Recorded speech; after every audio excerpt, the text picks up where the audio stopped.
இந்த காலை நேரத்திலும் இந்த மாதத்தினுடைய வாக்குத்தத்தத்தை மையமாய் கொண்டு கடந்த நாட்கள் நாம் கர்த்தருடைய வார்த்தையை கேட்கும்படி கர்த்தர் கிருபை கொடுத்தார். போன வாரம் அநேகருக்கு கேட்ட வார்த்தைகள் உங்களுக்கு ஆசீர்வாதமாக இருந்தது என்று அநேகர் சொன்னீர்கள். கர்த்தருக்கே மகிமை. இந்த வார்த்தைகள் எல்லாவற்றையும் உங்கள் வாழ்க்கையில், உங்கள் இருதயத்தின் பலகைகளை எழுதி கொண்டு உங்கள் வாழ்க்கையில் அதை அபியாசப்படுத்தும்படி கேட்டுக்கொள்கிறேன். கர்த்தர் மிகப்பெரிய காரியங்களை அவர் செய்வாராக. சகரியாவின் புத்தகம் 13ஆம் அதிகாரம் 1ஆம் வசனத்தில், அந்நாளிலே பாவத்தையும் அழுக்கையும் நீக்க தாவீதின் குடும்பத்தாருக்கும் எருசலேமின் குடிகளுக்கும் திறக்கப்பட்ட ஒரு ஊற்று உண்டாயிருக்கும் என்று கர்த்தருடைய வார்த்தை நமக்கு உரைக்கப்பட்டது. நான் கடந்த சில வாரங்களாய் நான் பேசின பொழுது முதலாவது வார்த்தை அதில் நான் பேசினது உங்களுக்கு ஞாபகம் இருக்குன்னு நினைக்கிறேன். அந்நாளிலே என்கிற காரியத்தை நான் பேசும் பொழுது சொன்னேன். அந்த 12ஆம் அதிகாரத்திலையும் இந்த 13ஆம் அதிகாரத்திலையும் 8 முறை ஒரு வார்த்தை. அது என்ன வார்த்தைனா அந்நாளிலே என்கிற வார்த்தை 8 முறை வரும். ஏன் அதை எழுதியிருக்கிறது என்று நான் கடந்த வாரத்துக்கு முந்தின வாரம் நான் பேசினேன். போன வாரம் நான் பேசின பொழுது அதன் அடுத்த வார்த்தை பாவத்தையும் அழுக்கையும் நீக்கி என்கிற வார்த்தையை நான் பிரசங்கம் பண்ணுறதுக்காக வந்தேன். ஆனால் ஃபுல்லாக பிரசங்கம் பண்ண முடியல, நேரம் நமக்கு குறைவாக இருந்தபடினாலே நான் ஒரே ஒரு பார்ட் மட்டும்தான் அதில் நான் பிரசங்கம் பண்ணேன். அப்போ தான் நான் பேசும்பொழுது 28ஆம் அதிகாரம் 13ஆம் வசனம் சொல்லப்பட்டு சொன்னேன், தன் பாவங்களை மறைக்கிறவன், தன் பாவங்களை மறைக்கிறவன். மறைக்கும் பொழுது நான் சொல்லும் பொழுது ஒரு மனுஷன் இருந்தான், அவனுடைய பேர் கேயாசி. அவன் பணத்தை வாங்கிட்டு வீட்டில் என்ன பண்ணான், மறைச்சான். அதனுடைய பலன் என்ன தெரியுமா? யாருக்கு குஷ்டரோகம்? அவனுக்கும் அவன் சந்ததிக்கும். அவனுக்கும் அவன் சந்ததிக்கும். மறைத்தாள், பாவத்தை மறைத்தாள். அது ஒரு நாள் அப்படியே இருக்காது, அது உங்களையும் உங்கள் சந்ததியும் அது தொடும் என்று சொன்னேன். அடுத்த காரியத்தை சொல்லும்போது சொன்னேன், பாவங்களை மறைக்கிறார்கள் சிலர். ஒரு சிலர் பாவங்களை அறிக்கை செய்கிறார்கள். 2 விதமான அறிக்கை. நாம் கர்த்தரிடத்தில் அறிக்கை செய்யணும். அதே போல் நீங்கள் ஒருவருக்கொருவர் நீங்கள் சொஸ்தமடையும்படி உங்கள் குற்றங்களை ஒருவருக்கொருவர் அறிக்கையிட்டு ஒருவருக்கொருவர் நீங்கள் ஜெபம் பண்ணணும். அப்படின்னா என்னென்னா, ஒருவருக்கொருவர் என்ன பண்ணணுமா, நம்ம அறிக்கையிடணும் என்று சொன்னேன். ஓகே, அந்த 28ஆம் அதிகாரம் 13ஆம் வசனத்தில் மிக முக்கியமானது. இப்பொழுது நான் பேசுகிற காரியத்தை, இது உங்கள் பிரசங்கம் கிடையாது, இது உங்கள் வாழ்க்கை. இன்றைக்கி பண்ணுற பிரசங்கம் இது உங்கள் வாழ்க்கை. இது நீங்கள் இந்த இன்றைக்கி சொன்ன வார்த்தை இன்னையோட முடியாது. இது சைக்கிள் மாதிரி என்னது வந்துக்கிட்டே இருக்கும். இது நீங்கள் கவனமாக இருந்துக்கிட்டே இருக்கணும்.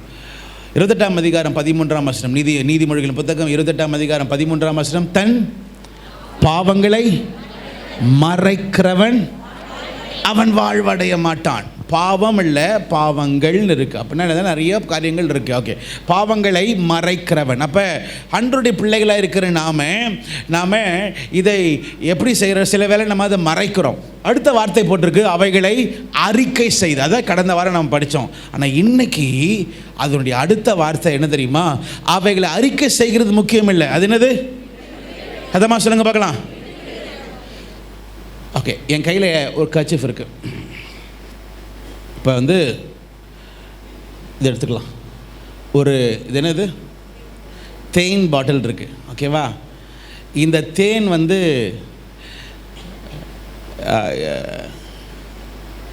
இந்த தேன் பாட்டில் நல்ல டேஸ்ட்டாக இருக்கும். கரெக்ட் தானே? ஆனால் இது ஒரு பாவத்துக்கு சமமாக வச்சுக்கலாம். ஓகேவா? இது பாவத்துக்கு சமமாக வச்சுக்கலாம். இப்போ என் கையில் என்ன இருக்குன்னா, பாவம் இருக்குது. இப்போ இந்த பாவத்தை நான் என்ன செய்யலான்னா, ஒன்று இதை நான் என்ன பண்ணலாம், மறைச்சாலும் இது வெயிட் யார் தான் சுமக்கிறா? நான் தான் சுமக்கிறேன். நான் என்ன தான் செஞ்சாலும் இந்த வெயிட் என்ன பண்ணிட்டு இருக்கிறேன்? சுமந்துட்டு தான் போகிறேன். முதலாவது பாவத்தை என்ன பண்ணலாம்? மறைக்கலாம். சில நேரம் இந்த வெயிட் ஓவராக இருக்கும், இதனுடைய கஷ்டம் வந்து சில வேளை தாங்க முடியாது, நோய்வாய் வரும், சிலருக்கு பிரச்சனை மேலே பிரச்சனை வரும். அந்த நேரம் என்ன பண்ணுவாங்கன்னா மன உடஞ்சி போய் ஆண்டவரே என் பாவத்தை என்ன பண்ணிவிடுங்க, மன்னிச்சிடுங்கன்னு சொல்லி ஆண்டவத்தை என்ன பண்ணுவாங்க, அறிக்கை பண்ணுவாங்க. அப்படின்னா அறிக்கை பண்ணிவிடுவாங்க, அங்கே தான் இருக்கும். ஆனாலும் இப்படி போனாலும் மனசு எங்கே தான் இருக்கு, எங்கே இருக்கு? நிறைய பேர் அறிக்கை பண்ணிட்டு வந்துடுவாங்க, கொஞ்ச நேரம் கழிச்சு திரும்ப என்ன பண்ணிடுவாங்க, விட்ட பாவத்தை திரும்ப எடுத்துக்குவாங்க. இங்கிலீஷில் ஒரு வார்த்தை சொல்லுவாங்க, ரெப்பெண்ட்னு சொல்லுவாங்க, லேமெண்ட்னு சொல்லுவாங்க. ரெப்பெண்ட்னா என்னதுன்னா மனம் திரும்பு. லேமெண்ட் என்பது புலம்புறது. சில பேர் ஆண்டவரே என் பாவத்தை மன்னிங்கப்பா, நான் பாவம் செஞ்சுட்டேன் ஆண்டவரே ஆண்டவரேன்னு அழுவாங்க. அழுவுறது நல்லது தான், ஆனால் 2 மணி நேரம் தான் அந்த அழுகை நிற்கும். 3ஆவது மணி நேரம் எந்த பாவத்தை விட்டாங்களோ நேரம் அங்கே போய் என்ன பண்ணிடுவாங்க.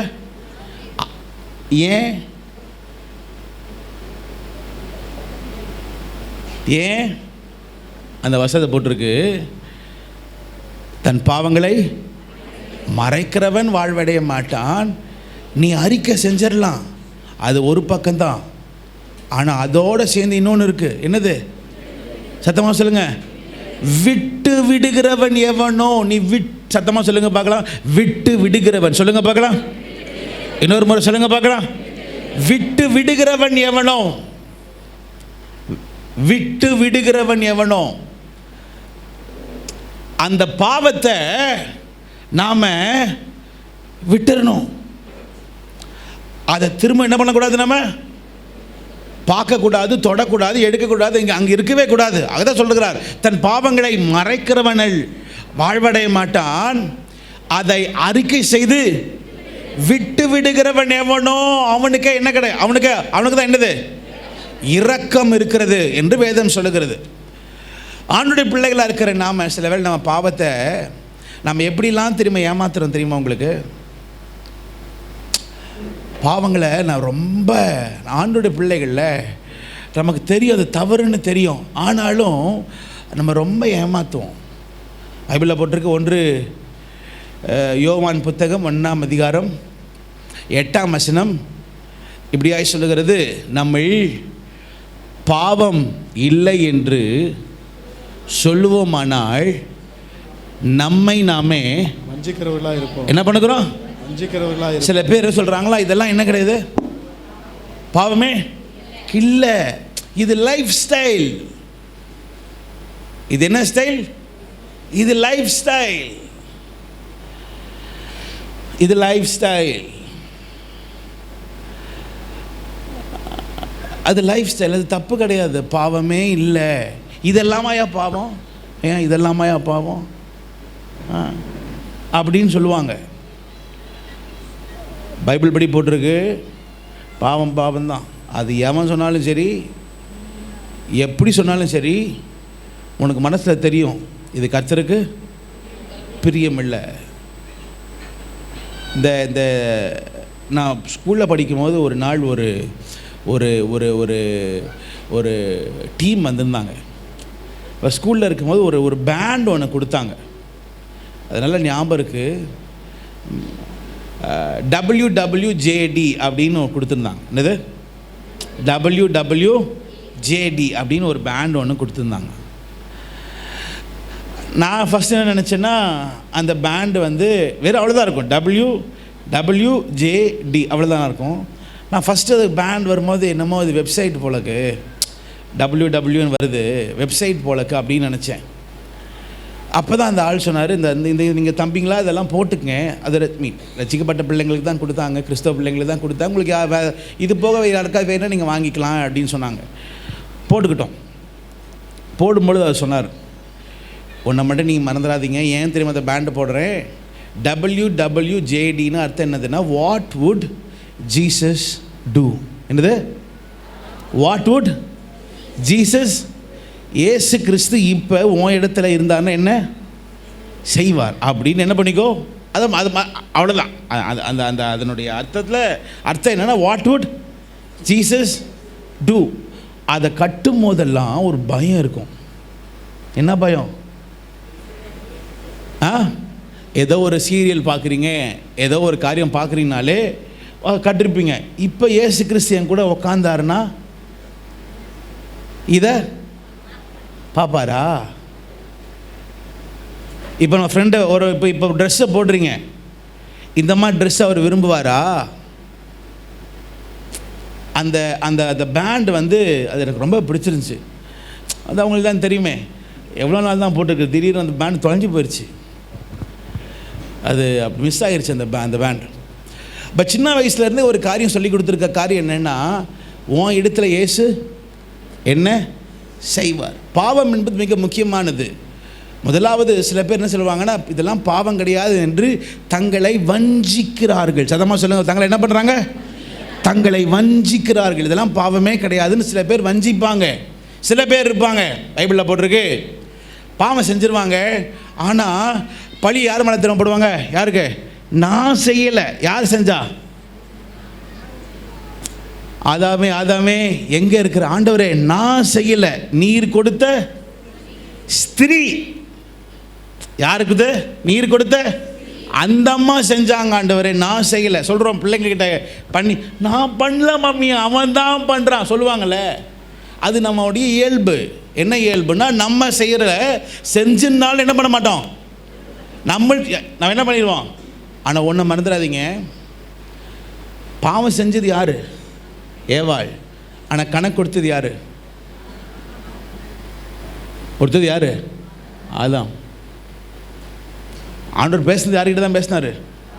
ஆதாம் கிட்ட தான். நீங்கள் ஆண்டோட பிள்ளைகளாக இருக்கிறீங்க. ஒரு வேளை உங்கள் ஃப்ரெண்டு தப்பு பண்ணாலுமே சரி, அதில் உங்களுக்கு ஒரு சின்ன பங்கு இருந்தாலும் ஆண்டவர் உங்கள்கிட்ட தான் என்ன கேட்பார்? ஏன்னா உங்ககிட்ட வசனம் இருக்குது. சில பேர் பாவத்தை என்ன பண்ணுவாங்க, தான் செஞ்சாலும் அது யார்கிட்ட சொல்லுவாங்க, நான் பண்ணல. இல்லை பாஸ்டர், நான் படத்துக்கு போகல பாஸ்டர், அவன்தான் டிக்கெட் போட்டு இட்டுன்னு போனான். நம்ம ஊர் பாஷையில் இட்டுன்னு போனான். நான் கூட்டிகிட்டு நான் போகல. யார் டிக்கெட் போட்டா? அவன் தான் கூட்டிகிட்டு போனான். அந்த பிள்ளை தான் கூப்பிட்டு போனான். நான் போகல பாஸ்டர். ஆனால் தெரியும், உள்ளுக்குள்ளே தெரியும் பண்ணது தவறு. சில பேர் இருக்கிறாங்க பாவத்தோடு. பைபிளில் போட்டிருக்கு, லவோதிக்கிய சபையை பற்றி எழுதியிருக்கோம். என்னது நான் போட்டிருக்கோம்? நீ அனலும் இல்லை குளிரும் இல்லை, நீ வெதுப்பாக இருக்கிறதுனால நான் பார்த்துக்கிட்டே இருக்கிறேன். ஒரு நேரம் வரும், நீ எவ்வளோ நேரம் இப்படியே பார்த்துட்டு, நான் இப்படியே எவ்வளோ நாள் இப்படியே ஓட்டில நினைக்காத, ஒரு நேரம் வரும் என் வாயிலிருந்து ஒன்று என்ன பண்ணிடுவேன்? வாந்தி பண்ணிடுவேன். சில பேர் அப்படியே இருந்துக்கிறாங்க. இப்படி இருப்பாங்க, இப்படி இருப்பாங்க. ஸ்தோத்திரம் ஸ்தோத்திரம் ஹல்லேலூயா. அங்கே இருந்தால் அடுத்தது இங்கே வந்த உடனே இங்கே போனா ஹல்லேலூயா. இங்கே போதுனா டிஞ்சுக்கு டிஞ்சுக்கு டிஞ்சுக்கு டிஞ்சுக்கு டிஞ்சுக்கு டிஞ்சுக்கு டிஞ்சுக்கு டிஞ்சுக்கா. அனலும் இல்லை குளிரும் இல்லை, அனலும் இல்லை குளிரும் இல்லை. சில பேர் அவங்க அப்படியே வெதுப்பாவே அப்படியே இருப்பாங்க. சில பேர் இருக்கிறாங்க, ஏசாயா 5ஆம் அதிகாரம் 20ஆம் வசனம், தீமையை நன்மை என்றும் தீமையை நன்மை என்றும் நன்மையை தீமை என்றும் சொல்லி, நன்மையை தீமை என்றும் சொல்லி, இருளை வெளிச்சமும் இருளை வெளிச்சமும் வெளிச்சத்தை இருளுமாக பாவித்து, வெளிச்சத்தை எப்படி பார்க்குறாங்களா? இருளாய் பாவித்து, கசப்பை தித்திப்பும் கசப்பை தித்திப்பும். அது கசக்குதுதான், ஆனால் அது எப்படி அவங்களுக்கு எப்படி தெரியுது? அது தித்திப்பாயும் தித்திப்பை கசப்பும் என்று சாதிக்கிறவர்களுக்கு ஐயோ என்று சாதிக்கிறவனுக்கு ஐயோ. அப்படின்னா என்னதுன்னா, சில பேர் அவங்க செய்கிறது தவறுன்னு தெரியும், ஆனால் அது கரெக்டு. அன்னைக்கு வீடியோவில் எனக்கு பார்த்தேன், சிகரெட் பிடிக்கிறவங்கள அதனால் நன்மையா? என்னடா நன்மை அப்படின்னு பார்த்தேன். அந்த சிகரெட் பிடிச்சிட்டு இந்த இந்த இந்த கடைசியாக வைப்பாங்களே, அதை ஒரு ஆள் அதை எடுத்து அதை ரீசைக்கிள் பண்ணி அதனால் ஒரு பிளாஸ்டிக் பாட்டில் பண்ணுறாங்களாம். அப்போ அதில் என்ன சொல்கிறாங்கன்னா, சிகரெட்னால் வருகிற நன்மையா? ஆஹா, ரொம்ப கவனமாக இருங்க, ரொம்ப கவனமாக இருங்க. தீமை என்ன பண்ணுறது? தீமையான காரியத்தை என்ன சொல்லுவாங்க? நன்மைன்னு சொல்லுவாங்க. நன்மையானதை தீமை. என்னால வாழ்க்கை வாழ்கிற வேஸ்ட்ரா, நீ சரியான வேஸ்ட்டு, உனக்குன்னா வாழ்க்கை அனுபவிக்கவே தெரிலன்னு சொல்லிட்டு நம்ம எந்த ரூட்டில் கொண்டு போவாங்க? தீமையான ரூட்டு கொண்டுட்டு போய் அதை சாதிக்கிறாங்களே, அவங்களுக்கு என்னவா? அத்தம்மா சொல்லுங்கள், ஐயோ. அப்போ கர்த்தருடைய பிள்ளைகளாக இருக்கிற நமக்கு ஒன்று நீங்கள் பறந்துடாதீங்க.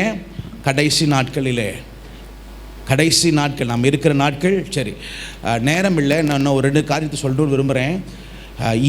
நம்ம இப்போ இருக்கிற இந்த நேரம் ரொம்ப முக்கியமான நேரம். நான் சொல்கிறது இப்போ இருக்கிற நேரம் ரொம்ப முக்கியமான நேரம். நேற்று இரவு நான் காலையில் தூங்கும்போது ஒரு 2 மணி, நான் நேற்று தூங்குறதுக்கு முன்னாடி நான் கடைசி நியூஸ் நான் பார்த்துட்டு தான் தூங்கினேன்.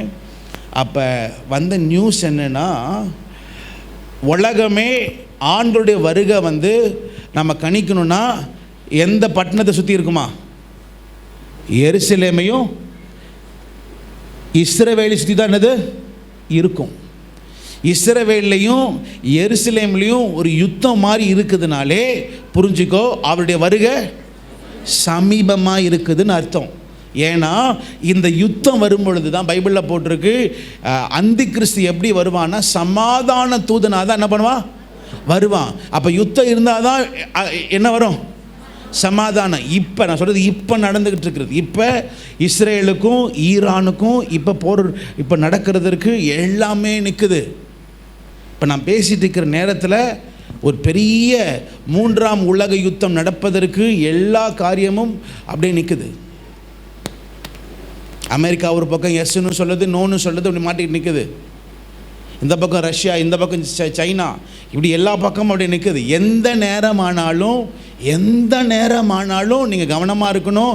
ஆண்டோட வருகை ஒரு திருடனை போல வருவார். திருடன் சொல்லிட்டா வருவான், ஹலோ ஐ அம் கமிங் அப்படி சொல்லிட்டா வருவான். எப்படி வருவான்? யாருக்கும் தெரியாது. பைபிளில் போட்டிருக்கும், அவர் வரும் பொழுது நாம் ஆயத்தமாக இருக்கணும்.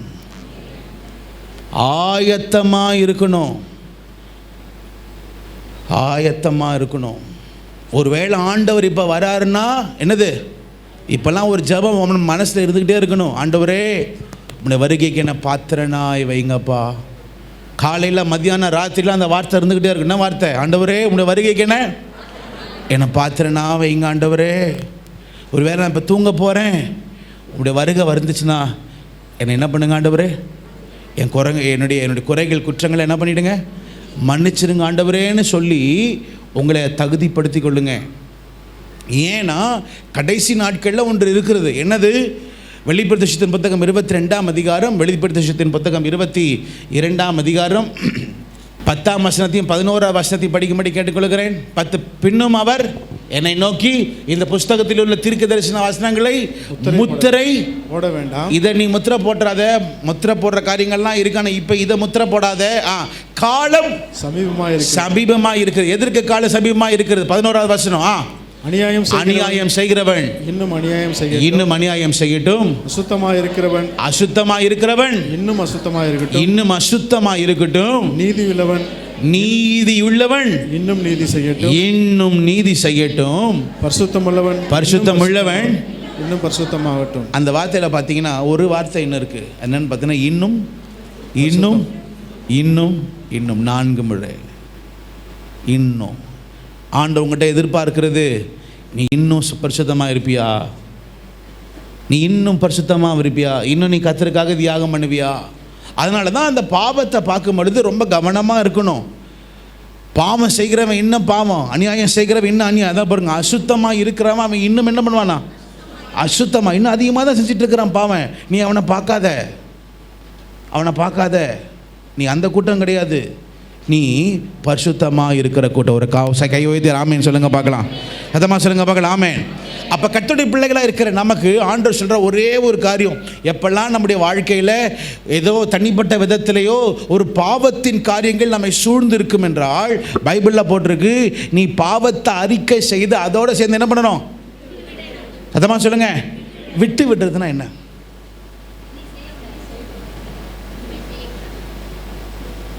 விட்டு விடுகிறதுனா என்னது? விட்டு விடுகிறதுனா என்னது? 1 சாமுவேலின் புத்தகம் 15ஆம் அதிகாரம் 3ஆம் வசனத்தை ஒருவர் படிக்கும்படி நான் கேட்டுக்கொள்கிறேன். 1 சாமுவேலின் புத்தகம் 15ஆம் அதிகாரம் 3ஆம் வசனம். இப்பொழுது நீ போய் அமலேக்கை மடங்கடித்து, அமலேக்கியரை நீ மடங்கடித்து, அவனுக்கு உண்டான எல்லாவற்றையும் சங்கரித்து, அவனுக்கு உண்டான எல்லாவற்றையும் என்ன பண்ணு? சங்கரித்து, அவன் மேல் இரக்கம் வைக்காமல், அவன் மேல என்ன வைக்காத? இரக்கமே வைக்காமல், புருஷனையும் ஸ்திரீகளையும் பிள்ளைகளையும் குழந்தைகளையும் மாடுகளையும் ஆடுகளையும் ஒட்டகங்களையும் கழுதைகளையும் கொன்று போட கடவாய். என்னது? நீ கொன்று போடு. அமலேக்கியனுடைய ஒரு காரியத்தை என்ன பண்ணாத? வச்சிடாத. பைபிளில் போட்டிருக்கு, 3ஆவது வார்த்தையில் என்ன, 3ஆவதுல இல்லை, அதே வாசகம் 3ஆவது லைனில் போட்டிருக்கு, அமலேக்கியனை நீ மடங்கடித்து அவனுக்கு உண்டான, சத்தமாக சொல்லுங்க பார்க்கலாம், எல்லாவற்றையும் நீ சங்கரித்துன்னா தமிழ் இன்னொரு வார்த்தை என்னதுன்னா, எல்லாவற்றையும் நீ அழித்து போடணும். ஆண்டவர் சொல்கிறார். யார்கிட்ட சொல்கிறாரு தெரியுமா? யார்கிட்ட சொல்கிறாரு? சவுல் கிட்ட சொல்கிறார். ஒரு ராஜா கிட்ட சொல்கிறார், ராஜாவே, நீ ராஜாவாக இருக்கிற, ஆனால் நீ என்ன பண்ணணும்? அபிஷேகம் பெற்றவனாக இருக்கிற, உன் மேலே ஒரு அழைப்பு இருக்குது, உன் மேலே ஒரு தீர்க்க தரிசனம் இருக்குது, வரலாம் இருக்குது. ஆனால் நீ ஒன்று செய்யணும். என்ன செய்யணும்? அமலேக்கியர் என்ன பண்ணாத? விட்டுறாத, எல்லாரையும் நீ கொண்டுறணும்னு போட்டிருக்கு. 3ஆம் வசனத்தில் சொல்லப்படுகிறது, கர்த்தர் சொல்லுகிறார், நீ எல்லாத்தையும் கொண்டுறணும்னு. 9ஆம் வசனத்தை படிக்கும்படி கேட்குறேன். 9ஆம் வசனம். சவுலும் ஜனங்களும் ஆகாகையும் ஆடு மாடுகளில் முதல் தரமானவைகளையும் இரண்டாம் தரமானதையும் ஆட்டுக்குட்டிகளையும் நலமான எல்லாவற்றையும் அழித்து போட மனதில்லாமல் தப்ப வைத்து, மனதில்லாமல் என்ன பண்ணா? தப்ப வச்சான். உங்களுக்கு தெரியுமா, சவுல் வாழ்க்கையில் அவன் ராஜ்யத்தை கத்தர் எடுக்கிறதுக்கு, அவன் ராஜ்யத்தை கத்தர் எடுப்பதற்கு மூல காரணம் என்ன தெரியுமா? கத்தர் சொன்னதை என்ன பண்ணல? செய்யலை. ஒரு வருஷத்தை படித்தோம், தன் பாவங்களை மறைக்கிறவன் வாழ்வடை மாட்டான், அதை அறிக்கை செய்து விட்டு விடுகிறவன். அதுக்கு அர்த்தம் என்ன தெரியுமா? முதலாவது அர்த்தம், தேவன் சொன்ன காரியத்தை எல்லாவற்றையும், கர்த்தருக்கு பிரியமில்லாத காரியம் எல்லாவற்றையும் நம்ம அழிச்சு விடணும். என்ன பண்ணணுமா? சத்தமாக சொல்லுங்க பார்க்கலாம். அழிச்சிடணும். தேவனுக்கு பிரியமில்லாத காரியங்கள் ஏதாவது இருக்குன்னா அதை என்ன பண்ணிடு? நீ அழிச்சிடணும். எதையுமே நீ வைக்கக்கூடாது. ஆனால் நம்ம என்ன பண்ணுவோம் தெரியுமா? பாவத்திலையுமே நம்ம நலமானதை பார்த்து நம்ம வைப்போம். பாவம் ஒரு துளி விஷம் மாதிரி. 10 நல்ல பழம் இருந்தாலும் ஒரு கெட்ட பழம் 10 நல்ல பழத்தை நம்மிடம் கெடுத்துரும். ஆகவே தான் சொல்லப்பட்டிருக்கிறது, உங்ககிட்ட ஒரு பாவமோ 2 பாவமோ 3 பாவமோ அது எப்படி இருக்கா சரி, 100 காரியம் நலமாக இருக்கலாம், ஆனால் 4 காரியம் கர்த்தருக்கு பிரியமில்லைன்னா எல்லாமே என்னது? கெட்டு போயிடும், நாரி போயிடும். சவுல் கிட்ட அபிஷேகம் இருந்துச்சு. சவுல் ஒரு தீர்க்கதரிசி, சவுல் ஒரு கர்த்தரால் அழைக்கப்பட்டவன், எல்லாமே இருந்துச்சு. கர்த்தரே சொல்கிறார், இவன் தான் நான் தெரிந்து கொண்டேன்னு. யார் சொல்கிறாரு? ஆண்டவர். யார் சொல்கிறாரு? சவுலையே சொல்கிறாரு. ஆனால் யாரை கர்த்தர் தெரிந்து கொண்டிருக்கிறாரோ அவர்களிடத்தில் தேவன் சில காரியங்களை அவங்ககிட்ட கொடுத்து, நீ எப்படி செய்கிறேன்னு என்ன பண்ணுவார்? சோதிப்பார். முதலாவது நீ விட்டு விடுகிறது என்ன தெரியுமா? தேவன் சொல்லுகிற காரியத்தை, தேவனுக்கு பிரியமில்லாத காரியத்தை நாம் அழிச்சர். சொல்லுங்க பார்க்கலாம், என்ன பண்ணணுமா? சத்தமாக சொல்லுங்க பார்க்கலாம். கொஞ்சம் கூட அதில் ஒரு நல்ல காரியத்தை என்ன பண்ணாத, பாத்துறாத. அதில் ஒரு நல்ல காரியத்தை பாத்துறாத. ஒரு விஷயம், டாக்டர் பில்லி கிரஹாம் சைனாவுக்கு போயிருந்தாராம். அவருக்கு ரொம்ப நாள் ஆசை, சைனாவில் போய் ஊழியம் செய்யணும்னு ஆசை. சைனாவுக்கு போயிருந்தாராம். போய் அங்கே ஊழியம் செஞ்சாராம். ஊழியம் செஞ்சப்போ அநேகர் இயேசுவை ஏற்றுக்கொண்டாங்க. இயேசுவை ஏற்றுக்கொண்ட பிறகு ஒரு அந்த அந்த ஊரில் இருக்கிற ஜனங்க என்ன பண்ணாங்க, பில்லி கிரஹாம் அவருக்கு ஒரு அழகான ஒரு பிக்சர் ஒன்று வரைஞ்சாங்க. அழகான பிக்சர், சூப்பராக இருந்துச்சு. அழகான பிக்சர் வரைஞ்சி அவருக்கு கிஃப்டாக கொடுத்தாங்க. அந்த கிஃப்ட் வந்து அவருக்கு ரொம்ப பிடிச்சிருந்துச்சு. அவர் என்ன பண்ணாரா, அதை எடுத்துகிட்டு போய் அவர் ஆஃபீஸில் வச்சு, நான் ரொம்ப நாள் ஜோம் பண்ணிகிட்டு இருந்தேன். எந்த தேசத்துக்கு போனோம்? சைனாவுக்கு போகணும். ரொம்ப நாள் ஜோம் பண்ண ஆண்டவரே, நீங்கள் வாய்க்க செஞ்சீங்க, என் ஊழியத்தை கத்தர் வாய்க்க செஞ்சீங்க, அவங்க கிஃப்ட் கொடுத்தாங்க. இதை நான் ஒரு நாள் நீ செஞ்ச பாக்கியத்தை என்ன பண்ண மாட்டேன்னு மறக்க மாட்டேன். நான் ஒவ்வொரு நாளும் சைனாக்காக நான் ஜோம் பண்ணுவேன்னு சொல்லி அந்த பிக்சரை என்ன பண்ணாரா, எங்கே மாட்டினாரா, தன் ஆஃபீஸ் ரூமில் மாட்டினார். இப்படியே போய்கொண்டிருக்கு. ஆனால் அவருடைய ஆஃபீஸில் ஒரு சந்தோஷமும் இல்லை, எல்லாமே டமால்னு விழுது, எந்த காரியமும் வாய்க்க மாட்டுது. இவர் ஒன்று சொன்னாங்க இருக்கிற ஆஃபீஸ் மெம்பர்ஸ்க்கு அவங்களுக்கு எப்படி கேட்குது, காதுன்னா எப்படி கேட்குது, லேதுன்னு கேட்குது. வானா போன்னு கேட்குது. இப்படி ஒன்று வித்தியாசமாக கேட்குது அவருங்க அவங்களுக்கு. இவரும் பார்க்குறாரு, என்னடா ஒரு மாதிரி வித்தியாசமாக இருக்குன்னு. இவர் போய் ஜோம் பண்ணார். ஆண்டவரே, என்ன ஆண்டவரே, ஒரு தேவ பிரசன்னமே இல்லை, ஒரு மாதிரி இருக்குது, என்னன்னே தெரியல, நான் நினச்ச மாதிரி இல்லை, எல்லாம் வித்தியாசமாக நடக்குதுன்னு ஜோம் பண்ணாராம். அப்போ ஜோம் பண்ணிவிட்டு அந்த ஆஃபீஸில் நடந்து கொண்டே இருக்கிறாராம். அப்போ தான் அந்த சைனீஸ் லாங்குவேஜில் அந்த போட்ட பிக்சரில் அந்த சைனீஸ் லாங்குவேஜில் சில வார்த்தையை எழுதியிருக்கிறாங்க. சைனீஸ் லாங்குவேஜில் எழுதியிருக்கிறாங்க. அந்த சைனீஸில் எழுதின அந்த வார்த்தையை மாத்திரம் இவர் கண்ணுக்கு தெரியுது. இது என்னது, ஏதோ எழுதியிருக்கிறாங்கன்னு தெரியுது, என்னன்னு தெரியல. அப்புறம் வந்து தெரிஞ்ச ஒரு ஆளை கூப்பிட்டு அதில் என்ன பண்ண, அது என்னன்னு கேட்டிருக்கார்.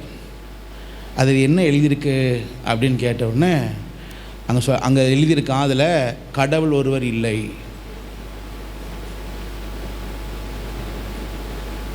கடவுள் ஒருவர் இல்லை அப்படின்னு எந்த லாங்குவேஜ் எழுதியிருக்கு? சைனீஸ் லாங்குவேஜில் எழுதியிருக்கு.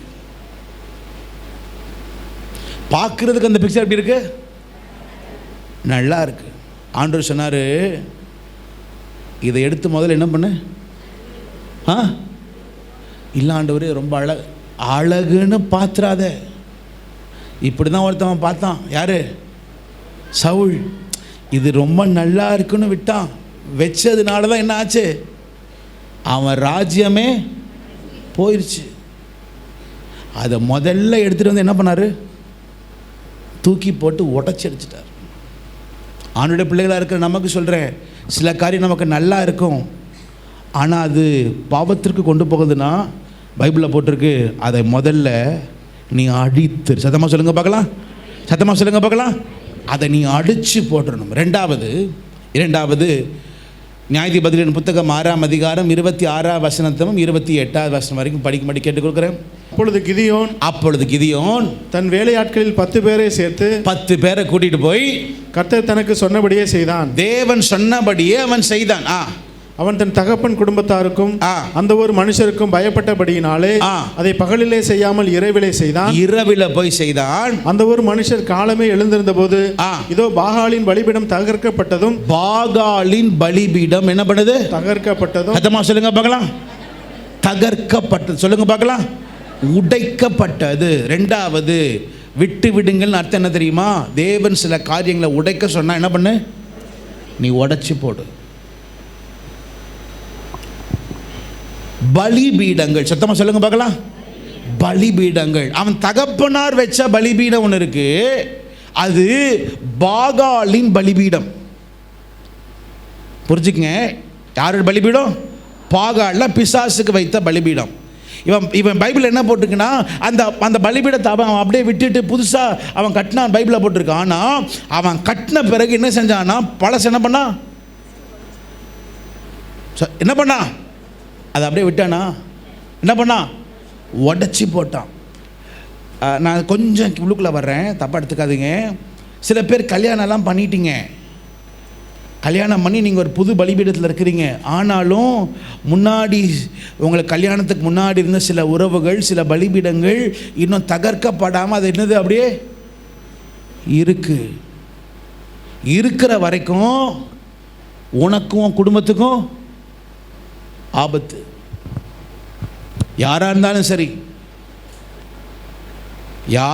சரி பழைய பலிபீடத்தை என்ன பண்ண அதை வச்சிராத. அது என்னது, உடைச்சி போடு. எபிரேயரின் புத்தகம் 13ஆம் அதிகாரம் 2, 3, 4. எபிரேயரின் புத்தகம் 13ஆம் அதிகாரம் 2, 3, 4. அந்நியரை உபசரிக்க மறவாதிருங்கள். அடுத்த வசனம். கட்டப்பட்டிருக்கிறவர்களோட நீங்களும் கட்டப்பட்டவர்கள் போல அவர்களை நினைத்துக் கொள்ளுங்கள். நீங்களும் சரீரத்தோடு இருக்கிறவர்கள் என்று அறிந்து தீங்கு அனுபவிக்கிறவர்களை நினைத்துக் கொள்ளுங்கள். விவாகம் யாவருக்குள்ளும் கனமுள்ளதாயும், அங்க எழுதுறாரு, விவாகம் யாவருக்குள்ளும் கனமுள்ளதாயும் விவாக மஞ்சம் படாததாயும் இருப்பதாக. உன்னுடைய பெட் அசூசிப்படக்கூடாது. உன்னுடைய வீட்டில் இருக்கிற உன்னுடைய ரூம் அசுத்தப்படக்கூடாது. புருஷ மனைவிக்கு சொல்லுகிறார். அடுத்தது அதே வசனம். வேசி கல்லறையும் உபச்சாரக்காரரையும் தேவன் நியாயம் தீர்ப்பார். அடுத்த வசனம். நீங்கள் பண ஆசை இல்லாதவர்களாய் நடந்து உங்களுக்கு இருக்கிறவர்களை போதும் என்று எண்ணுங்கள். நான் உன்னை விட்டு விலகுவதும் இல்லை, உன்னை கைவிடுவதும் இல்லை என்று அவர் சொல்லி இருக்கிறாரே. உங்களுக்கு தெரியுமா, அங்க எழுதுறவர் சொல்றாரு, போதும் என்கிற மனதான். சொல்லுங்க பார்க்கலாம். உனக்கு கர்த்தர் கொடுத்ததுல போதும் என்கிற மனதில் அங்கே 3 காரியம் சொல்லுவார். போதும் என்கிற மனது. நம்பர் 1, அதே வசனத்தை படுங்களேன். நீங்கள் பண ஆசை உனக்கு கர்த்தர் கொடுத்த பணம் என்னது, போதும். உனக்கு கர்த்தர் கொடுத்த பணம் அது போதும். ரொம்ப ஆசைப்பட்டுறாத. உனக்கு கர்த்தர் இவ்வளோ தான் கொடுத்துருக்காரா. 2வது சொல்லுவார், 1 பண ஆசை, 2வது அதுக்கு முந்தின வசனம், விவாகம் யாவருக்குள்ளும் கனமுள்ளது. விவாகம் யாவருக்குள்ளும் 2வது சொல்லுகிறார். முந்தின வசனத்தை சொல்ற 4வது வசனம் சொல்றாரு, உனக்கு கொடுக்கப்பட்ட மனைவி, உனக்கு கொடுக்கப்பட்ட புருஷன், உனக்கு கர்த்தர் உனக்கு என்ன கொடுத்துருக்கிறாரோ அதில் எப்படி நீ சந்தோஷமா இரு. என் மனைவி இப்படி இல்லை, என் புருஷன் இப்படி இல்லை. முதலாவது சொல்லுகிறார், பணம் இருக்கிறதுல நீ மனரம்யமாக இருப்பா, இருக்கிறதுல. 2வது சொல்லுகிறார், உன் புருஷன், உனக்கு கொடுக்கப்பட்ட புருஷன், உனக்கு கொடுக்கப்பட்ட மனைவி போதும் என்கிற மனம். உனக்கு கர்த்தர் இப்படி தான் கொடுத்துருக்காரா புருஷன், இப்படி தான் கொடுத்துருக்காரா மனைவி, என்ன பண்ணுங்க, அவர் இப்படி இல்லை அப்படி இல்லை அப்படி சொல்லாதீங்க. அவனுடைய கிருபையை வாங்கிட்டு கர்த்தர் உங்களுக்கு நியமித்த பாதையில் நீ பொறுமையோடு ஓடிக்கொண்டிரு. ஏற்ற நேரத்தில் கர்த்தர் உன்னை கண்டு உன்னை உயர்த்தும்படி அவர் வருகிற தேவனாக இருக்கிறார். 2வது புருஷன் மனைவி சொல்லுகிறார், அவ்வளோதான். 3வது முந்தின வசனம், கட்டப்பட்டிருக்கிறவர்களோட படிக்கலாமா? அந்த வசனத்தை எல்லாம் சேர்ந்து படிக்கலாமா? 1, 2, 3 படிக்கலாமா? கட்டப்பட்டு இருக்கிறவர்களோட நீங்களும் கட்டப்பட்டவர்களைப் போல அவர்களை நினைத்துக் கொள்ளுங்கள். என்ன பண்ணிக்கோ, நீ நினைச்சுக்கோ. ஏற்கனவே ஒரு ஆள் கட்டப்பட்டிருக்கிறாங்க, அதனால நீ என்ன பண்ணு, அந்த மாதிரி நினைத்துக்கொள். அப்புறம் நீங்களும் சரீரத்தோடு இருக்கிறவர்கள் என்று அறிந்து தீங்கு அனுபவிக்கிறவர்களை நினைத்துக் கொள்ளுங்கள். 2வது சொல்லுகிறார், ஒவ்வொரு மனுஷனுக்குமே ஒரு சில நாட்கள், ஒரு சில வருஷங்கள், ஒரு சில மாதங்கள், 2 அனுபவங்கள் இருக்கான். என்னதுன்னா கட்டப்பட்ட அனுபவம். சொல்லுங்க பார்க்கலாம். தேவன் அனுமதிக்கிற சில கட்டப்பட்ட அனுபவங்கள் இருக்கிறது. அந்த கட்டப்பட்ட அனுபவங்களில் போகும்போது அந்த நேரம் என்ன பண்ணாத, அச்சு புச்சு ஊஷின்லாம் சொல்லாத, வாயை மூடிட்டு பேசாமல் இரு. ஒன்றுமே விளங்காது, ஒன்றுமே வராது. அன்றைக்கி ஒரு நாள் ராத்திரி மகளுக்கு இரும்புறா. அவளுக்கு அந்த ஒரு மெடிசின் இருக்குது, அதை வாங்கலை, அதை மறந்துட்டேன். அது இல்லை, திடீர்னு அவள் இரும்புனா இல்லை. நானும் அன்றைக்கி ராத்திரி போய் அந்த மெடிசின் வாங்கிறதுக்காக நானும் போகிறேன். எல்லா மெடிக்கல் கடையும் க்ளோஸாக இருக்குது. ராத்திரி நேரம், நான் சொல்கிறது இப்போ இல்லை, சொல்கிறது சின்ன பிள்ளையாக இருக்கும் பொழுது எல்லா கதவும் க்ளோஸாக இருக்குது. அந்த ஹாஸ்பிட்டல் போகிறேன், இந்த ஹாஸ்பிட்டல் போகிறேன், எல்லாமே நான் கேட்குற மெடிசின் மட்டும் இல்லை. வந்தேன், தண்ணி ஜோம் பண்ணி சுடு தண்ணியாக மாசி, சுடு தண்ணியை குடு மாசிமா, வேறு வழியில் இன்றைக்கி ராத்திரி ஒன்றும் கிடைக்காது. இப்படி தான் கட்டப்பட்ட அனுபவத்தில் கத்தர் வச்சாருன்னா பொறுமையாக கொஞ்ச நாள் என்ன பண்ணு, நீ போ. ஏன் 5ஆம் வசனம், நீங்கள் பண ஆசை இல்லாதவர்களாய் நடந்து உங்களுக்கு இருக்கிறவைகள் போதும் என்று எண்ணுங்கள், நான் உன்னை விட்டு விலகுவதில்லை. அப்ப ஆண்டு சொல்றாரு, நீ இந்த அனுபவத்தில் போகும் பொழுது மறந்துடாத, உன்னோட இருக்கிறது யாரு? ஆண்டு சொல்றாரு, நான் உன்னை விட்டு விலகுவதும் இல்லை, உன்னை கைவிடுவதும் இல்லை. அடுத்த வசனம் 6. அதனாலே நீ தைரியம் கொண்டு கர்த்தர் எனக்கு, கையை உயர்த்தி சொல்லுங்க பார்க்கலாம், கர்த்தர் எனக்கு, இன்னொரு முறை சொல்லுங்க, கர்த்தர் எனக்கு சகாயர். நீ போகிற பாதையில் உன் பண கஷ்டம் இருக்குன்னு எனக்கு தெரியும், ஆனால் உன் சகாயர் யாரு? சத்தமா சொல்லுங்க. உன் குடும்பத்தை, உன் மனைவி புருஷனுக்குள்ள பிரச்சனைகள் இருக்கலாம், ஆனால் உன்னை குடும்பத்தை கொடுத்தது யாரு? கர்த்தர் இறங்கி உனக்கு சகாயம் அவர் பண்ணுவார். கட்டப்பட்ட அனுபவங்களை நீ போய்கொண்டிருக்கிற, கட்டப்பட்ட அனுபவத்தில் இருந்தாலும் சரி, உனக்கு சகாயம் செய்கிற தேவன் ஒருவர் உண்டு. பழைய பலிபீடத்தில் அப்பப்போ பாத்துறாத, செய்ய வேண்டியது ஒன்று இருக்கு. பழைய பலிபீடத்தை என்ன பண்ணு, அடிச்சு உடச்சி போடு. தேவையில்லை.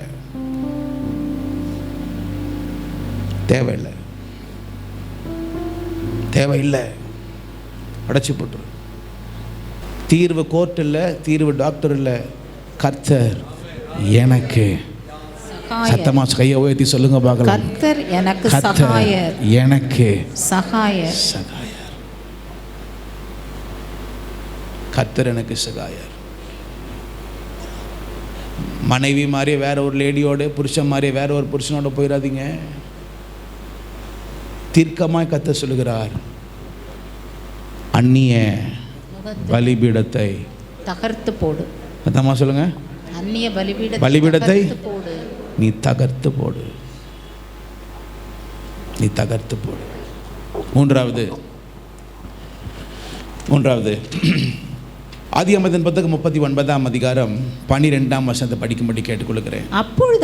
அப்பொழுது அவள் அவனுடைய வஸ்திரத்தை பற்றி பிடித்து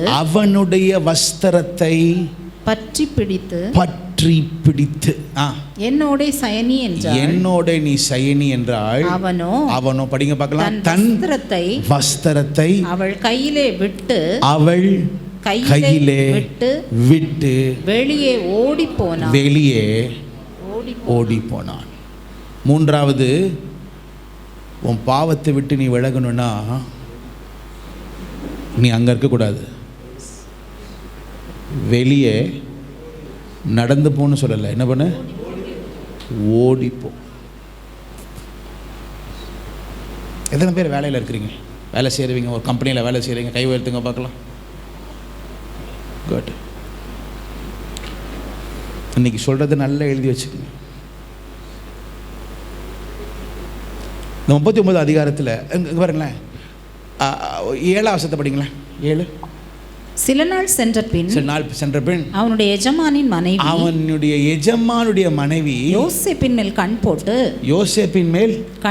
நான் ஒன்று கேட்குறேன், ஏன் இந்த அம்மா அங்கே அத்தனை பேர் வேலை செய்கிறாங்க, ஆனால் யோசேப்பு மேலே மாத்திரம் ஏன் கண்ணு போடுறான்?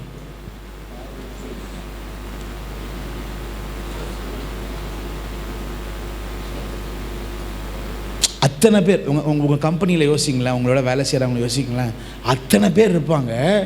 ஆனால் உங்கள் மேனேஜர் யார் மேலே கண் வைப்பார் தெரியுமா? யார் மேலே? உன் மேலே மாத்திரம்தான் ஒரு கண் இருக்கு, ஒரு கண் இருக்கும். அது நல்ல கண் இல்லை. உன்னை எப்படா தூக்கலாம்?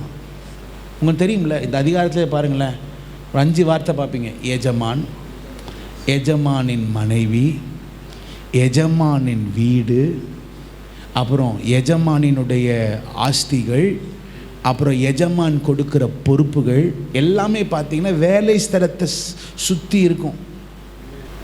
அவன் கண்ணை பார்க்குறா, அவன் வந்து இவன் மேலே கண்ணை வைக்கிறா. ஏன் தெரியுமா? அவளுக்கு நல்லா தெரியும் இவனோட யார் தெரியுமா இருக்கா, யார் இருக்கா, கர்த்தர் இருக்கிறாருன்னு தெரியும். ரெண்டாவது, இவன் கையிட்டு செய்கிறதெல்லாம் என்னது சொல்லுங்க? இவன் கையிட்டு செய்கிறதெல்லாம் எல்லாம் வாய்க்க பண்ணுகிறார், எல்லாமே வாய்க்க பண்ணுகிறார். மூணாவது ஒன்று இருக்குது, அதுக்கு முந்தின வருஷத்தில் பார்த்தீங்கன்னா அவன் பார்க்குறதுக்கு எப்படி இருக்கிறான்? அழகாக இருக்கிறான், சௌந்தரியமாகவும் இருக்கிறான், அழகாகவும் இருக்கிறான். நான் இப்போ வந்து நீங்கள் அழகாக இருக்கிறது தவறுலாம் நான் சொல்லலைன்னா, அழகாக இருக்கணும், ஆனால் ரொம்ப அழகாக இருந்துடாது. நான் சொல்லட்டுமா? அழகாக இருக்கிறது நல்லது, கவர்ச்சியாக என்ன வேண்டாத இருந்துடாது, கவர்ச்சியாக இருந்துடாது. என் மேலே கண்ணு போடுறான். இவனை பைபிளில் போட்டிருக்கு, அந்த பாவத்திலிருந்து இவன் வெளியே வர்றதுக்கு ஒரே வழிதான். பைபிளில் போட்டிருக்கு, அதை விட்டு ஓடி போனான். நல்லா கேட்டுக்கங்க, இன்னும் கொஞ்சம் வரேன். வேலை வந்து அந்த வேலைக்கு அந்த இடத்துக்கு யார் கூப்பிட்டு வந்தவனை? எஜமான் கூப்பிட்டு வந்தார். அந்த இடத்துல வந்து அவனுக்கு வந்து சக்ஸஸ் கொடுத்தது யாரு? தேவன். சத்தமாக சொல்லுங்க. ஆண்டவர் தானே அவனை கொடுத்தாரு. எங்கே கொடுத்தாரு? சில வேலையில் உங்கள் வேலை உங்களுக்கு இன்பமாக இருக்கும், ஆண்டவர் இருப்பார், உங்களோட இருப்பார். நல்லா புரிஞ்சுக்கங்க, ஆண்டவர் உங்களோட இருப்பார். நீங்கள் செய்கிற காரியங்கள்லாம் எப்படி இருக்கும்? நல்லா வாய்க்க. அதனால் வந்து இது நமக்கு பெர்மனன்ட்ரான்னு நினச்சிடாதீங்க. இல்லை, அதுக்கப்புறம் ஒன்று இருக்குது. அந்த வேலை ஸ்தலத்தில் ஒரு சோதனைன்னு ஒன்று வரும். என்ன வரும்? ஒரு சோதனைன்னு வரும். எல்லாம் சக்ஸஸாக தான் இருக்கும், ஆனால் உன் சோதனைன்னு உனக்கு மட்டும்தான் வரும், வேறு எவனுக்கும் வராது. வா பார்ட்டிக்கு போகலாம், வா. என்னது பார்ட்டிக்கு? Nothing wrong. We are paying for you யார், கம், வி ஆர் பேயிங். நான் மூவிக்கு போகணும், வாங்க. கிளையண்ட் கூப்பிடுறாங்க, கிளையண்ட் கூப்பிடுறாங்க, பாஸ் கூப்பிடுறார், அவர் கூப்பிடுறார், இவர் கூப்பிடுறார். நீ போகாத. நீ யார் தெரியுமா? நீ யார் உரியவன்? தேவனுக்குரியவன். அடிக்கடி ஸ்கூலில் நமக்கு சண்டே ஸ்கூலில் சொல்லிக் கொடுத்த வாசனை ஞாபகம் இருக்குல்ல? துன்மார்க்கலின் ஆலோசனைகள் நடவாமல், அப்புறம் பாவிகளுடைய வழியில கூட என்ன பண்ணாத, நிக்காத, அப்புறம் பரியாசக்காரர் நீ உட்கார்ந்துராத. அவன் புரிஞ்சுக்கிட்டான், ஆண்டவரே. அவனுக்கு தெரிஞ்சது ஒன்னே ஒன்று, அந்த இடத்தை விட்டு அவன் விலகி. பைபிளில் போட்டிருக்கு, அந்த வேலை அவனுக்கு இன்பமாக இருந்தது, அடுத்தது அந்த வேலை அவனுக்கு சோதனையாகி வந்தது. அடுத்தது அந்த வேலை அவனுக்கு பாவத்திற்கு போகுதுன்னு தெரிஞ்சிட்டான். ஆண்டவர்கிட்ட போய் கேள்வி கேட்கல, ஆண்டவர் நீங்கள் தான் ஆண்டவர் நீங்கள் பெசிக்கன்னு கேட்கல. பைபிள் என்ன போட்டிருக்கு? அவன் அதை விட்டு ஓடி போனான்.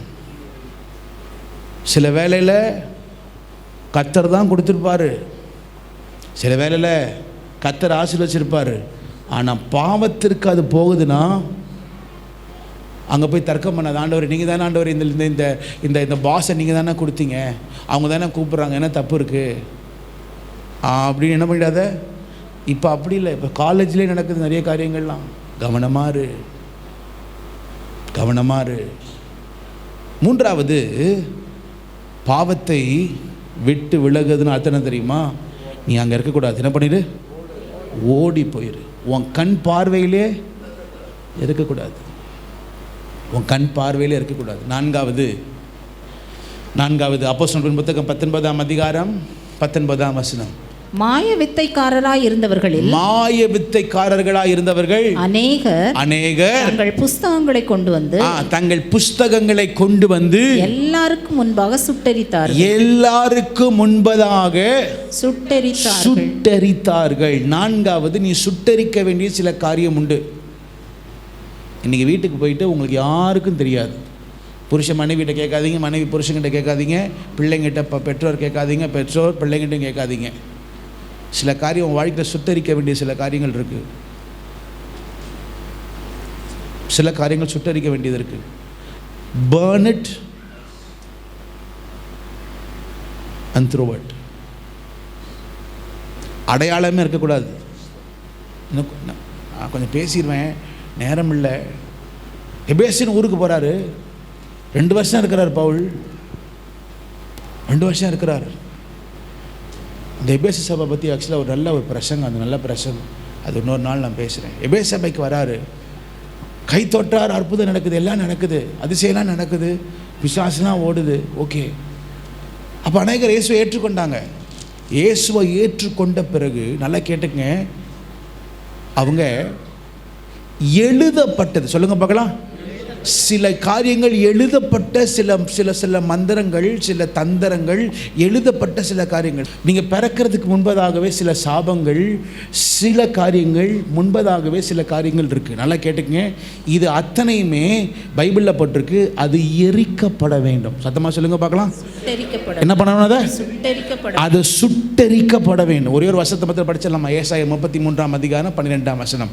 ஜனங்கள் சுண்ணாம்பை போல நீற்றப்படுவார்கள், சுண்ணாம்பை போல வீற்றப்படுவார்கள், வெட்டப்பட்ட முட்செடிகளை போல, வெட்டப்பட்ட முட்செடியை போல.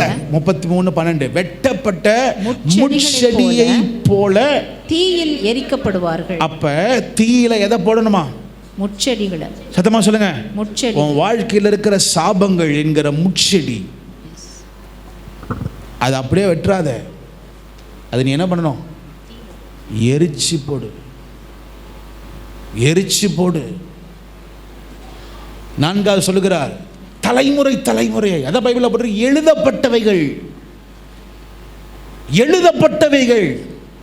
முன்னாடியே எழுதப்பட்டவைகள்.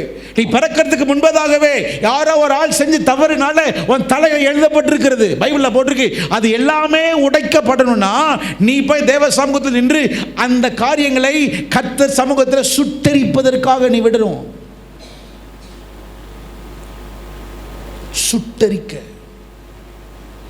சுட்டெரிக்க அதை கர்த்தர் சுட்டெரிச்சிட்டார்னா நான் கர்த்தர் கொண்டு போகிற தூரம் அது வித்தியாசமாக இருக்கும். 4வது என்னது சொல்லுங்க பார்க்கலாம்? சுட்டரிக்கப்பட வேண்டியது. நம்பர் 1 சொன்னேன், எதெல்லாம் நீ அழிக்கணுமோ அதை என்ன பண்ணணும்? அதை அழிக்கணும். 2வது என்ன சொன்னேன்? சத்தமாக சொல்லுங்க பார்க்கலாம். எதெல்லாம் நீங்க தகர்க்க வேண்டுமோ அதை உடைக்க வேண்டும். அந்நிய பலிபீடங்கள் எல்லாத்தையும் என்ன பண்ணுங்க? உடைச்சு போடுங்க. 3வது சொன்னேன் என்னது? விட்டுட்டு நீ ஓடி போ. பாவத்தை விட்டுட்டு நீ ஓடி போ. Don't be in that place, just leave. 4வது சொன்னேன், சுட்டரிக்கப்பட வேண்டியது இருக்கிறது. 5வது 12ஆம் அதிகாரம் 1ஆம் வசனம், ஆதியாகமம் 12:1. கர்த்தர் ஆபிரகாமை நோக்கி, நீ உன் தேசத்தையும் உன் இனத்தையும் உன் இனத்தையும் உன் தகப்பனுடைய வீட்டையும் விட்டு புறப்பட்டு. விட்டுனா என்னது? வச்சிடாத. என்ன பண்ண? விட்டுட்டு அப்புறம் அங்கே நிக்காத, எடுத்துட்டு போயிடாத தங்கம், எடுத்துட்டு போயிடாத, விட்டு புறப்பட்டு போ. நான் உன்னை கேட்குறேன், ஆண்டவர் அவ்வளோ கொடூரமானவரா? அங்கே சொல்றாரு, என்ன தெரியுமா சொல்றாரு? உன் தேசத்தை ஓகே, உன் தேசத்தை, உன் இனத்தை. ஓகே, அடுத்து சொல்றார் உன்னுடைய தகப்பனுடைய வீட்டையும் உங்க அப்பா வீட்டையும் விட்டுட்டு போன்னு சொல்றார். ஏன் விட்டுட்டு இருடான்னு சொல்லல, விட்டுட்டு நான் உனக்கு, நீ அங்க போன்னு சொல்லல. என்ன சொல்றாரு? நான் உனக்கு காண்பிக்கும். மூன்றாவது என்ன தெரியுமா? பாவத்தினுடைய காரியங்கள் விட்டுனா தேவன் சொல்லுகிற காரியத்தை என்ன பண்ணணும்? விட்டுட்டு அதை நீ திரும்பியே பார்க்க கூடாது. திரும்பியே பார்க்க கூடாது. திரும்பியே பார்க்க கூடாது. விட்டுட்டு என்ன பண்ண? போயிட்டே இரு. நான் ஒன்று கேட்குறேன், ஏன் ஆண்டவர் சொன்னார் இப்படி சொன்னார்? டேய், உன் தேசத்தை விட்டுட்டு, உன் இனத்தை விட்டுட்டு, உங்கள் அப்பா அம்மா வீட்டையும் விட்டுட்டு நீ போடான்னு ஏன் ஆபிரகாமுக்கு, அது வயது சென்ற ஒரு மனுஷங்கிட்ட ஏன் சொன்னார்? அப்படி சொன்னார் தெரியுமா? ஏன் தெரியுமா சொன்னார்? யோசுவாவின் புத்தகம் 24ஆம் அதிகாரம் 2ஆம் வசனம். அப்பொழுது யோசுவா சகல ஜனங்களையும் நோக்கி, இஸ்ரவேலின் தேவனாகிய கர்த்தர் சொல்லுகிறது, இஸ்ரவேலின் தேவனாகிய கர்த்தர் சொல்லுகிறது என்னவென்றால், பூர்வத்தில் உங்கள் பிதாக்களாகிய ஆபிரகாமுக்கும் நாகோருக்கும் தகப்பனான தேராகு என்பவன் நதிக்கு அப்புறத்திலே குடியிருந்த போது, நதிக்கு அப்புறத்திலே ஆபிரகாம் வந்து அவங்க அப்பாவோட அவன் குடியிருந்த பொழுது அவர்கள் வேறே தேவர்களை சேவித்தார்கள். யார் இருந்தா? வேறே தேவர்களை சேவித்தார்கள். ஆபிரகாமும் அவங்க அப்பாவும் குடும்பத்தாரும் வேறே தேவர்களை சேவித்தார்கள். சேவித்தார்கள், வேறே தேவரை சேவித்தார்கள். இவனை நான் மாத்தணும்னா அதை விட்டுட்டு அவன் என்ன பண்ணணும்? இதமா சொல்லுங்க பார்க்கலாம். எத்தனை பேருக்கு ஆண்டு சமூகத்தில் உங்களுக்கு மேலானதை வாங்கணும்னு விரும்புறீங்க? சத்தமா சொல்லுங்க பார்க்கலாம். சில வேளை ஆண்டவர் சில காரியங்கள் உங்கள் வாழ்க்கையிலிருந்து பிரிப்பார். உங்கள் வாழ்க்கையில் சில காரியத்தை ஆண்டவர் பிரிப்பார்.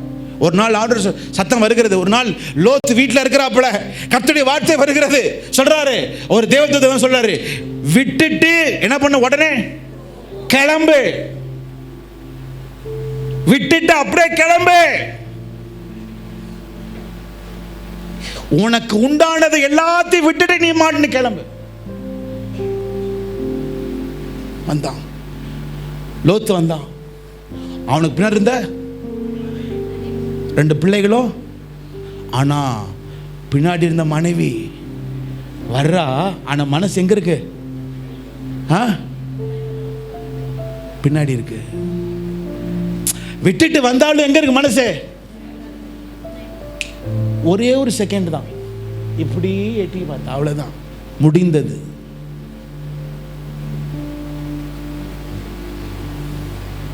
அதான் பைபிள்ல போட்டிருக்கு, லோத்தின் மனைவியை வேற எந்த மனைவி நினைக்காத, எந்த மனைவி மட்டும்தான் நினைக்கணும். அது மட்டும்தான் ஆண்டு கொடுத்துருக்காரு. ஏன்னா அந்த பெண்மணி செய்த தவறுனாலே உறவு இடிந்தது, வாழ்க்கை இடிந்தது. தன் பெயரில் ஒரு தீமையான சாட்சி வந்தது. அந்த அம்மா பேர் போடலை, ஆனால் என்னென்னு போட்டிருக்கு? அந்த மாதிரி இங்கே இருக்கிற எந்த மனைவிமார்களும் வந்துடக்கூடாது. எதையோ ஆசைப்பட்டு திரும்பி பார்த்து எல்லாத்தையும் என்ன பண்ணாதீங்க, இழந்துடாத. ஆபிரகாமுக்கு சொல்றார், ஆபிரகாமே நீ விட்டுட்டு போ. எனக்கு அந்த வார்த்தை ரொம்ப பிடிச்சிருந்துச்சு. சில வேளையில் ஆண்டவர் நம்முடைய வாழ்க்கையில் கேட்பார், 2 படகு இருக்கு, ஃபுல்லாக இருக்கு, 2 படகு நிரம்பி இருக்கு. இப்போ கேட்குறாரு ஆண்டவர் பேதுருவை பார்த்துக்க, பேதுருவே அதை விட்டுட்டு நான் மீனை பிடிக்கிறவன்லப்பா, என்னது மனுஷனை பிடிக்கிறவனா மாற்றணும்ப்பா, பின்னாடி வருவியா? பைபிளில் போட்டிருக்கு, அவனுக்கு கிடைத்த பாக்கியத்தை விட்டு இயேசுவை பின்தொடர்ந்து வந்தான். பைபிளில் போட்டிருக்கு, அந்த படகை விட்டுட்டு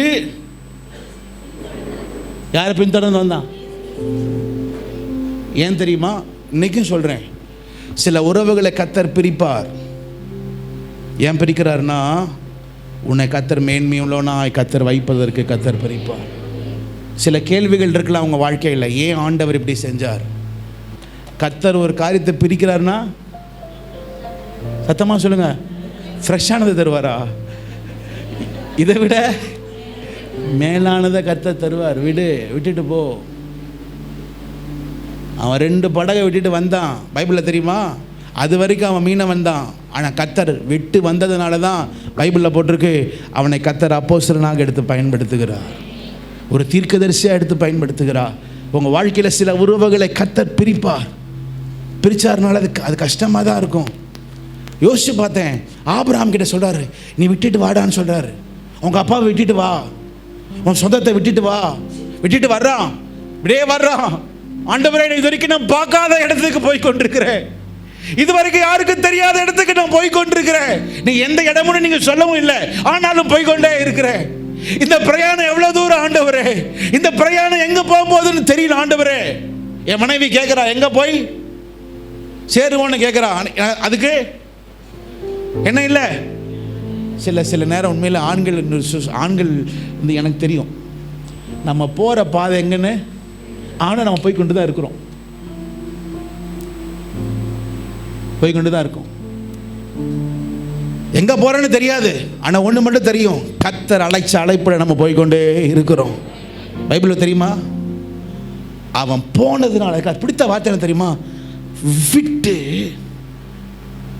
போனதின் காரணனால தான் இன்னைக்கு ஆபிரகாமின் பெயர் விசுவாசத்தின் தகப்பன் என்று சொல்லப்படுகிறது. உன்னை குறித்து கர்த்தர் ஒரு மேன்மையான காரியம் வைக்கணும்னா தேவன் சொல்லுகிற காரியத்தை விட்டுடு. சத்தமாக சொல்லுங்க பார்க்கலாம். சில வேளை சில இழப்புகள், திரும்ப சொல்லுகிறேன், சில இழப்புகள் இருக்கணும். சில இழப்புகள் இருக்கணும். ஒரு நாள் இப்படி தான் சர்ச்சில் வேலை நடந்துக்கிட்டு இருக்கு. எங்கள் அப்பா புது சைக்கிள் வாங்கி கொடுத்தாரு. அப்போ பிஎஸ்ஏ ஃபோட்டான் சைக்கிள் வாங்கி வச்சுருந்தேன். அதுதான் தண்ணிலாம் அங்கே போய் பம்பில் அடித்து கொண்டு வந்து வைப்பேன். அப்போ எங்கள் அப்பா சைக்கிள் ஒன்று வாங்கி கொடுத்தா 2 நாள் 3 நாள் தான் இருக்கும். ஸோ காலையில் குளிச்சுட்டு காலையில் தண்ணி எடுத்துகிட்டு வந்தேன். இப்போ போய் தண்ணி எடுத்துகிட்டு வந்து வீட்டில் வச்சுட்டு நான் குளிச்சுட்டு ஸ்கூலுக்கு போகிறேன். ஸ்கூலுக்கு போகிறதுக்காக ஒரு 7:35 7:40 இருக்கும். சைக்கிளை எடுக்கலான்னு கீழே போகிறேன், என் சைக்கிளை காணோம். எனக்கு மனசு ரொம்ப வேதனை. புது சைக்கிள், பிளாக் கலர் ஃபோட்டான், அதுவும் அழகாக அந்த ஹேண்டில் பாரை கொஞ்சம் திருப்பி கொஞ்சம் அப்படி ஸ்டைலாக. எனக்கு மனசு ரொம்ப கஷ்டம், ரொம்ப கஷ்டம். என்னடா இப்படி ஆயிடுச்சே, என்னது இப்படி? அது எங்கே வச்சுருக்கேன்? சர்ச்சில் தான் வச்சுருக்கிறேன். என்ன ஆண்டவரே, அப்போல்லாம் ரட்சிப்புலாம் கிடையாது, இன்னைக்கு ரொம்ப பேட் ஆண்டவர், இவர் ரொம்ப பேட். சர்ச்சில் தானே வச்சுருக்கார், ஒரு பாஸ்டருடைய பையன். அப்போ தான் எங்கள் அப்பா என் கதை எனக்கு ஒரு சொன்னார், டேய் நீ பிறந்தப்ப பாண்டிச்சேரியில் நான் போகும்போது மாமியார் வந்து கையில் காசு கொடுத்தாங்க. நான் என்ன பண்ணேன், ஒரு பையில் போட்டு பஸ்ஸில் ஏறி நான் ஜிப்மர் ஹாஸ்பிட்டலுக்கு வர்றேன். ஜிப்மர் ஹாஸ்பிட்டல் வர்றப்ப தட் இஸ் நான் பிறந்த நேரமாக. அப்போ பஸ்ஸிலேருந்து கீழே இறங்குறாராம், அந்த பேக் கிழிஞ்சிருக்குது, காசை எடுத்துட்டானுங்க. அவர் சொன்னார், ஜிப்மர் வாசலில் உட்காந்து நான் அழுதான் பாரு. அப்போ புரிஞ்சுக்கிட்டேன், எனக்கு சைக்கிள் தான் போச்சு, சைக்கிள் தான் போச்சு. நம்முடைய வாழ்க்கையில் இழப்புகள் மிக முக்கியமானது. சில இழப்புகள் கர்த்தர் அனுமதிக்கிற இழப்பு. அதான் பைபிளில் போட்டிருக்கோம், கட்டப்பட்டவர்களோட நீ கட்டப்பட்டவனாய் நினைத்து கொண்டிரு. உனக்கு அப்படி தான் கொஞ்ச நாள் வச்சிருக்கிறேன், வைப்பேன், கவலைப்படாதான். ஒன்றை மட்டும் நீ மறந்துடாத, கர்த்தர் எனக்கு சகாயர், எனக்கு கர்த்தர் சகாயர். My God will help me. நான் உன்னை விட்டு விலகுவதும் இல்லை, உன்னை நான் கைவிடுவதும் இல்லை. பாவத்தோட மட்டும் விளையாண்டாத, பாவத்தோட விளையாண்டாத.